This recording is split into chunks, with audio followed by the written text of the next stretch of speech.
Hello everybody, Eli Gain here at Madison Square Garden, where the Pacers stun yet another opposing fan base and team after rallying from a 17-point deficit in the fourth quarter, sending the game to overtime and ripping a victory out of the jaws of defeat. Who's the hero once again? Well, there were a couple of them in this one. You look at that fourth quarter, Aaron Nesmith, 6 3-pointers to help pull them back in the game. And then it was Tyrese Haliburton pulling up from deep, which we thought it was a three-pointer that would have been the game winner. Instead, his toe was on the line, sent us to overtime, and then they made plays down the stretch in OT to, again, stun the Garden and take a 1-0 series lead in the Eastern Conference Finals. This is day one of 13 days. And remarkable resilience by our guys, hanging in, finding a way to get the thing to overtime, and then made enough plays. But it's a long series. We're not going to get too excited about this. We got things to clean up. They got things to clean up. Game 2 is going to be another war. Going all the way back to the first round, the comeback against Milwaukee late, and then what you did in Game 2 against and now this. Does the poise that your guys play with at the end of these games, does it ever surprise you? Well, we've had a lot of these games this year. I mean, we've probably had a dozen of them throughout the season. A lot of the games early where we were struggling were games we had to pull out. They were clutch games when we weren't playing particularly well, and it's just it's a muscle. The more you exercise it, the stronger it gets, and it's not easy. It's not easy. There's been a lot of wild swings and scores throughout the season and the playoffs, but you certainly don't take anything like this for granted. This is very, very difficult to do, but it's a 48-minute game, and we always say, Pacer basketball is 48 minutes, and tonight it was 53 minutes. What did you make of Aaron's shot-making run in that last 5 minutes of the game? Well, Aaron, the thing that put him in position to do that was Shepard going in there and giving us, 7 or 8 really strong minutes, just playing at full capacity, picking up full, all that. It allowed Aaron a chance to rest a little bit. So he came back in the game fresh, and he had his legs. And I don't know how many he made down the stretch. Seemed like it was 5 or 6 or 7, 6. They were all very much needed. And look, NBA players are amazing. I mean, these guys get on a roll, and they do amazing things. And so, Brunson makes stuff like this look routine. Aaron got hot certainly at the right time. Rick, you obviously, this is about today's game and this year, but you're familiar with NBA history. Was there a part of you when Tyrese did the choke gesture and Miller's on the call? Do you appreciate the historical tie-ins here? I'm not getting into any of that stuff. Doesn't make any sense. This fan base is difficult enough to deal with without getting into a lot of unnecessary words. I mean, we have great respect for these guys. They beat us 2 out of 3 during the season. I've been watching them plow through great teams. It's day 1 of 13 days. Rick, when Tyrese's shot at the end of regulation goes up in the air, do you think the game over? Did you think you had any chance of coming back? I mean, at first I thought he was behind the line, so I thought maybe the game was over. Everybody reacted, but look, it's the emotions of the playoffs are such that you expect there to be some reason that it's not total exuberance, So, look, we got to overtime. That's good, and we had 5 more minutes of life, and found a way. So, When the ball went up in the rim, did you think the game over? Like, did you think you had any shot of coming back down and going in? it looked like it had a chance. It was awfully high. When we were playing in the bubble in 2020, when I was at Dallas, Damian Lillard hit a shot just like that. There was a crunch time shot that went way up in the air and dropped straight in. It was about a minute to go, a minute and a half to go. It wasn't quite at the end like that, but it was a similar thing. And so those things happen. Rick, this was the largest comeback in the final minute of a playoff game since at least 1998. You were down by 9 points. What was it about the previous instances where you guys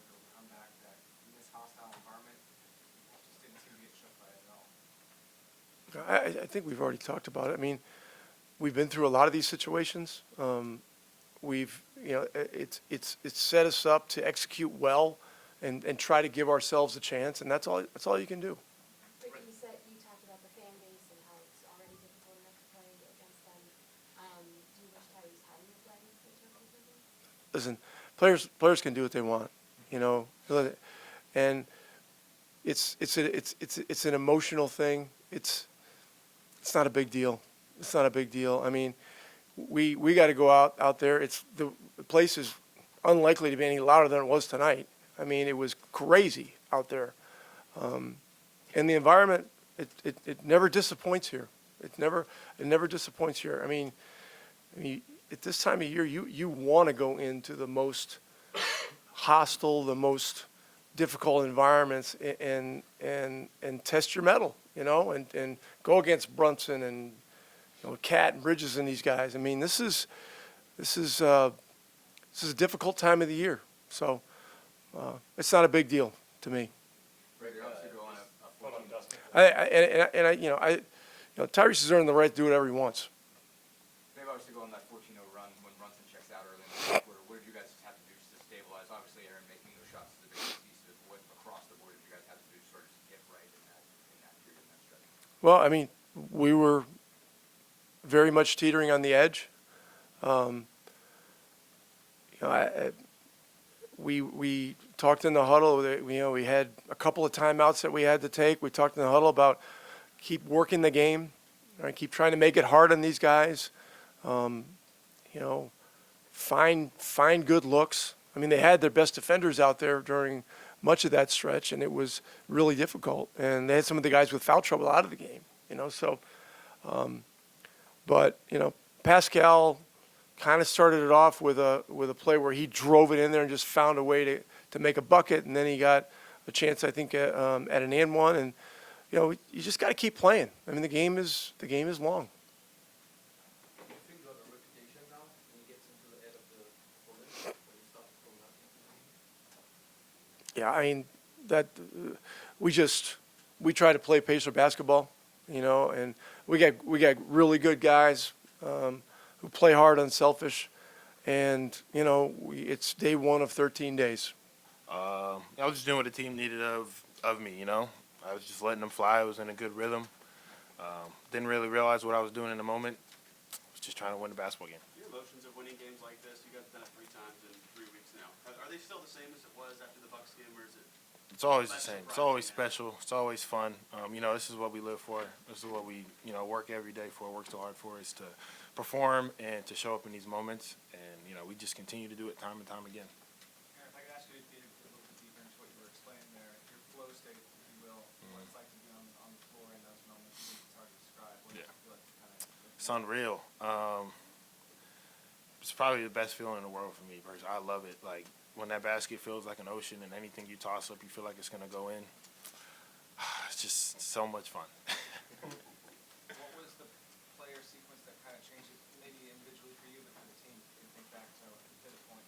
I can't. I'm sorry. I just remember in those last 3 minutes, kind of a blur, to be honest with you. Just fighting, scrapping for every loose ball, boxing out, making shots, making plays, and doing whatever he can to win. Aaron, when Tyrese's shot goes off the rim, do you think it had a shot? Honestly. Well, I was right under the basket, so when he shot it, in all honesty, when he pulled it out and shot, I was like, oh, wow. And then it bounced up, straight up, and I just watched it, and I was like, oh, that's good. And it went straight in, and, he's a special talent. He's a special person, and he continues to amaze me every time. What did you guys? What was the biggest challenge tonight? Fouling, offensive rebounds, making life as hard as possible for Brunson and Towns. He had 43, Towns had 35. Like, we got to find ways to be better on those guys, find ways to be better on the boards. And, there's a lot to learn from. Like, we were losing the game, so we have a lot to clean up, a lot to get better from, and we'll do that. What do you guys just have to do to stabilize? I mean, you guys give it a 14-0 run when Brunson comes off before, I think, with 10 minutes to go. I can imagine they had a sense of bottom felt like it's falling out. What do you guys have to do just to stabilize in that stretch and keep it going from there? Just fight. I know we slipped a little bit, and we never stopped believing. We were able to I think we called a timeout and we flipped it from there. But just continue to believe, continue to play our game, and once we were able to get stops, rebounds, and play Pacer basketball and push, the game changed. You said you run to the basket. Did you have enough of a view of Tyrese's plays? Like it looked like the same play from Cleveland. Yeah, I was right under the basket. I saw it go straight through the net. It was crazy. Yeah, crazy. What, his three today? Second, did you think it was? No, I was looking. I didn't see it. I was looking at the ball going in the basket. How's your knee? Knee's fine. How much does each of these comebacks kind of build on the next? I mean, do you feel more confident in these moments after everyone believing? Yeah, More reason to believe? Yeah, it's good to be up 1-0, but that's just one game. Like I said, we got a lot to clean up and a lot to do better at going into game 2. So we got to get off to a better start. Can't put ourselves in that position. So, yeah, confident from it, but yeah. Were you hoping to get that shot? I mean, the way you were. A little bit. Yeah. Yeah, I'd be lying if I said I wasn't, but, big time plays make big time plays, and that's what he continues to do on a daily basis. So. How much did getting off to a hot start of the game? First year, 8 or 9 shots. There's so many rhythms and back and forth, but how much, if at all, mentally did that wind up paying off down the stretch, knowing that you guys were hot? I think it was huge. Playing in an environment like this, getting off to good starts is great. Just building confidence, getting to the rhythm of the game, flow of the game. So that was really, really huge for us. And we just got to make sure we're able to punch first every time. How do you control, like, this is one of the greatest comebacks in NBA history. It was amazing. Playoff history is amazing. Like, she's got 3 more wins. How do you kind of put this behind you? How do you guys handle it? To be honest with you, I think as a group, we're pretty good at that. Like, this is, it's not our first time doing it. So I think after tonight, maybe even in an hour or so, we'll be ready to learn from our mistakes and put it behind us. Like, we taught the whole conversation in the locker room was just one game. We got to win 3 more. Aaron, when you said you Couple didn't more, realize guys. what you were doing in the moment, literally, when did you find out you hit 6 the last 4, or did you know that much? I didn't know that much. I found out once the game was over. You know how, like what happened, who told you? A lot of people told me. You said fouling was a problem in this game. Towns and Brunson had 25 free throws between them, but down the stretch, you guys defended largely without fouling. What changed? Showing hands, and I'll take you showing hands. We got to be able to do that for 48 minutes, but Yeah, for sure. But quickly in my celebration, somebody said it was a 2, and then my focus just became winning it. How we could win the game, and I thought we did a great job of sticking with it in overtime, just making big play after big play. Obviously, Aaron's heroics aren't. I hope they're talked about it. They can't be talked about enough. He was amazing down the stretch. We had a big putback dunk. We had a lot of different guys contribute, make plays, and I was really proud of our group. When did the choke idea come to you? In the moment, I wasn't like plotting on it or anything.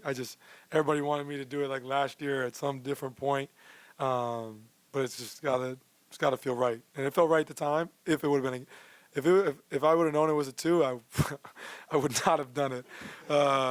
So I think I might have wasted it. If I do it again, then people might say I'm like aura farming. So I'm not. I don't plan on using it again. What's it like to watch Nesmith do what he did? Just boom, boom, boom, boom. Yeah, special, man. I think AA works his tail off. I think each shot that he made just kept giving us more confidence that we could, really win this game. So he was really big for us. And I think to do what he did today while also having to guard Jalen Brunson for probably 30 minutes is very difficult to do. So, like I said, what Aaron Nesmith did today can't be talked about enough. And, it's really proud of his effort and our group's effort. Tyrese, when your shot at the end of regulation goes off the rim, goes up in the air, are you deflated, honestly? No, I knew I'm like, it's going in. It just felt like it got stuck up there, though, And honestly, when it, went in, I thought my eyes might have been deceiving me in the moment. But it felt good when it left my hands. So, I thought it was going to go in. And, the ball felt like it was up there for eternity. But, man, just a special moment. Tyrese, you guys have talked about this a lot over the past couple of weeks. But you're now making comebacks like this, a kind of routine, even though they're not. What is it about you guys that allowed you to keep doing stuff that nobody else has been able to do? Yeah, well, I would like to not keep being in this situation. But I think we're just a group that has spent a lot of time, with each other. And I think the front office's decision to keep, the majority of our group together, basically our whole team together essentially after last year, I think was really big because we've been through everything together. We've been on big losing skids, big winning runs, had to win in so many different ways. So many guys had to step up and make big shots. And I think that's just, I think in the NBA you don't see a ton of continuity from year to year, right? It's, many teams are changing from year to year, and I think our front office did a great job of keeping this group together. And I think that this just gives us all confidence in each other. Like we feel like we know where everybody's going to be. We expect, we have high expectations for each other, but I think we also have we hold each other accountable at the same time. I think that's important. And I've seen people joke about us and call us we're like a college team a little bit because of how close we are and, how we've been together and we're all super young and whatever the case may be. But, man, it's just it's special. And I love playing with these guys and, look forward to, keep this run going. You're obviously a student of history. Do you know about the choke gesture? How much do you know about where that came from, the game, where Reggie did it, and sort of what happened there? I've seen that winning time doc probably 50 times growing up. So I know that they didn't win the series. So I would not like to repeat that. But, I think that's just a historic moment. And that was obviously more him versus Spike, kind of the one-on-one. And that just felt like it was to everybody. But to him, too. I wanted him to see it more than anything.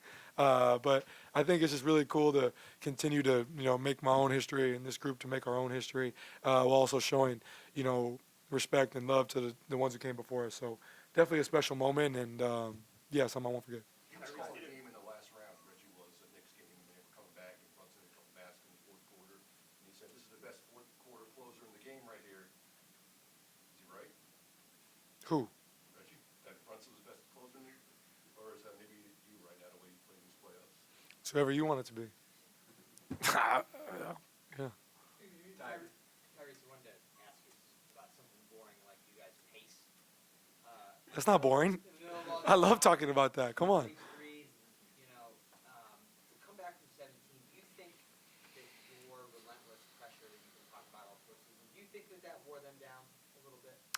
I think maybe you could say that.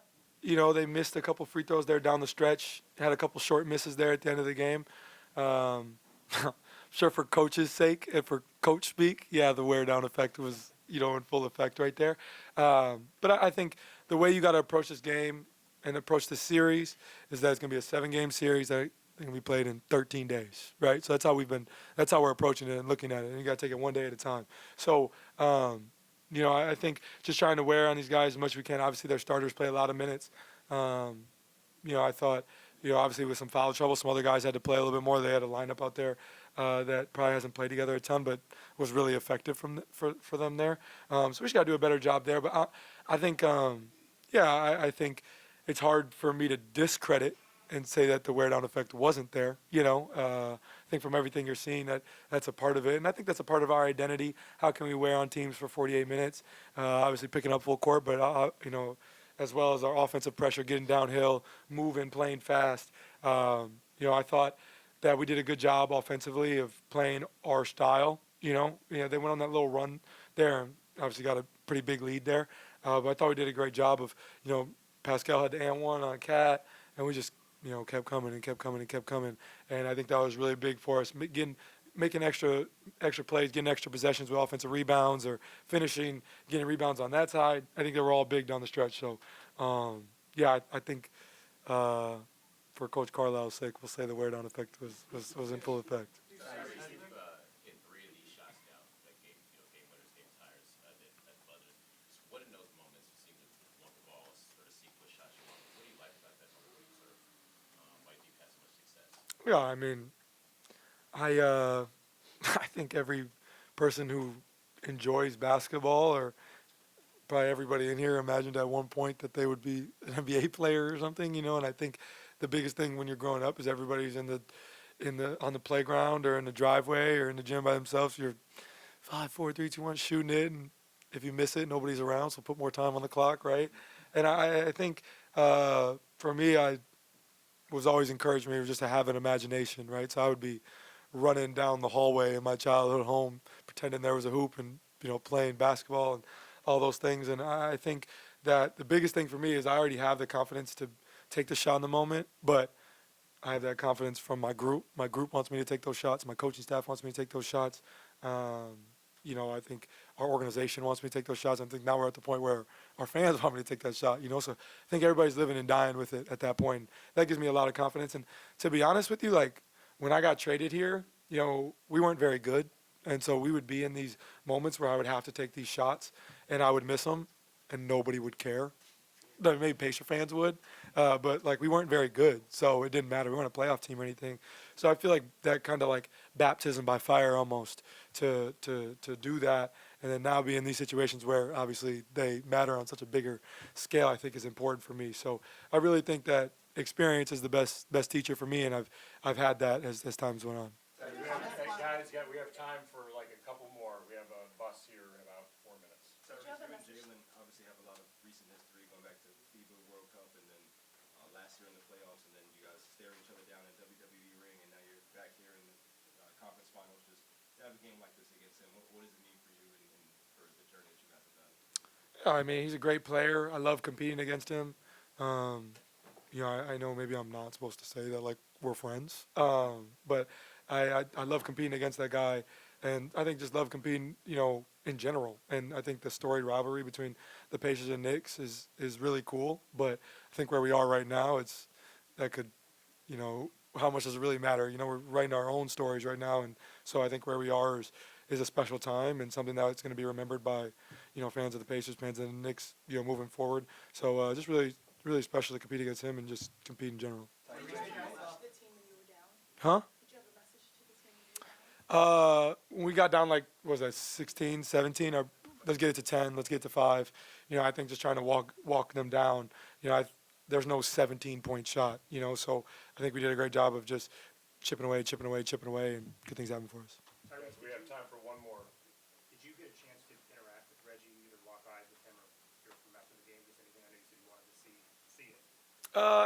After I did my post-game interview, we locked eyes and I had a little moment. I didn't want to go over there because it's obviously pretty hectic over there, but we communicate pretty often. So definitely a special time, and really cool he was in the building for that. Game 2 will be on Friday, right back here at Madison Square Garden. Tip-off scheduled for 8 o'clock. Coming up after the break, Tony East joins us as we continue to break down how the Pacers got it done here against New York. Welcome back into Madison Square Garden. Joined now with Tony East of Locked On Pacers, and we're in the Madison Square Garden. It's a place that has a lot of memories, a lot of history in here, and we witnessed another historical moment on, what's today? Wednesday night, or we're creeping into Thursday morning at this point. But Tony, I'll ask you, the last couple weeks we've seen finishes like this. Initial thoughts with everything. Yeah, they beat the Bucks like this 2 weeks ago. Everybody thought once in a lifetime, unbelievable. The odds said less than 1% chance to win, and then they did it in Cleveland, and then they did it here. They just have the perfect team for it. Tyrese Haliburton has this clutch gene that feels like Reggie Miller. Today, Reggie Miller in the house to watch him do it. Aaron Nesmith, the superhero in many of these games. In Cleveland, it was his defense and rebounding. Today, it was his ridiculous three-point shooting in the final 5 minutes of this game. The cast of characters coming with them. It just doesn't make sense how this is possible. Yeah. It seems like the game is over 4 or 5 times down the stretch, and then the Knicks can't make some free throws, and the Pacers, no, they have an opportunity, and they seized it again. You mentioned Nesmith, 6 three-pointers in that fourth quarter alone. I think that ties or sets an NBA playoff record for the first time, or at least ties it since, 1997, I think is what it was. But did you notice a moment during that fourth when he's maybe hit his second in a row, third in a row, that this is going to get interesting? The third one, when he came up from the left wing and was moving when he caught it, and also I thought got fouled on the shot. I thought, oh boy, he's seeing something nice there. And they were still down 8 or 9 after that one went in. Like, it feels great that they're having this comeback, but they still have so much work to do. But that was the moment where I thought, maybe he's got something cooking here. And he certainly thought he did, as he told us after the game. He wanted to get the last shot, which he had earned it with that fourth quarter play, but I don't think they're mad that they went elsewhere with it. But, yeah, that's what you need to come back in a game like this is some timely threes. They got several of them all from one guy. Yeah. And, of course, the Haliburton's heroics once again. Walk me through that last 10 seconds when he's coming up the court. How confident were you that something was going to happen? We've seen it. Yeah. We've seen it. He had the ball already, no rebound required. He drove to the rim, and I thought, maybe he would score there. To pull it out and go for the three was ridiculous. And then everybody in the building thought the Pacers won for a second. Toes on the line. He thought he won it for a second. Toe was on the line. It was just an unbelievable 20 or 30 seconds of real-life time to go through the whole emotion of what actually happened with that shot. And the thing that made it even more epic for the Pacers is that the ball was in the air for forever after it hit the back iron. No one could tell exactly how it was bouncing. There were some Knicks fans next to me in my media seat that were cheering. They thought it bounced out, and then it just swishes right through. And he felt like he knew it was going in when it bounced up. Aaron Nesmith right under the basket could tell it was going in, and yet, he thought he had it. He did the choke thing. I think part of him regrets that because it wasn't a three, but just all this stuff that had to happen, it was just unbelievable. Yeah, we were actually down in the press conference room waiting for the game to wrap up, and all of us on both sides covering the Pacers and, of course, the Knicks, all watching the TV and just not believing what was going on. Roars throughout because it's like now we have more time to play. And then in that overtime, you mentioned how clutch these guys are. I mean, that was a good overtime period. A lot of back and forth shots, and then Pacers once again, Obi Toppin to slam it close in 1-0 series lead now. They started overtime kind of bad. They were down 4 pretty quickly. I think a turnover in there. I thought, the spirit's gone. They had this awesome comeback, but answered with a quick three. Miles Turner had that amazing block on Jalen Brunson, right, pinning it to the backboard, very close to a goaltend. Knicks fans might tell you it was. That was an awesome play. And, Toppin with the huge dunk. It feels like when he dunks, he's in the air for 30 seconds. Like, that's just stuff that only he can do. Credit to Carlisle for going to him in a moment like that, and that's what it takes in overtime. Summon something, and they got a huge defensive play to get a turn. Like, it's how they win these games. It's just a constant perfect flow of them taking advantage of their chances and Toppin put it away. And you have to think of it this way, too, with how the Pacers are winning these games and how frequently they're doing them. You got to imagine whoever they're playing, that this is becoming a mental psyche for them to, get them rattled a little bit coming down these final moments. You wonder that when they're headed to the free throw line. We've seen that be a big part of a lot of these crazy wins for the Pacers. As someone today was Karl Towns and OG Anunoby missing a big free throw late. That happened with AJ Green in the Bucks game. I can't remember who it was for the Cavs that missed a free. Just someone misses a free throw. I think it was Dean Wade, and that opens the hole a little bit more for the Pacers. It just keeps snowballing from there, and I think that's when I feel like, it might be in their head that, oh boy, we've seen the Pacers do this to other teams. We don't want to be next. We got to do something about it. Oh no, it happened to us too, and then they lose. So 1-0 series lead for the Pacers, 138-135 in overtime. We are going to be back here on Friday for Game 2 tip-off, again scheduled for around 8 o'clock. We'll, of course, have all the coverage leading up to it on 13 Sports, and as well as you'll have all the action right here on WTHR Plus as well. For Tony East, I'm Eli Gain. Enjoy your day.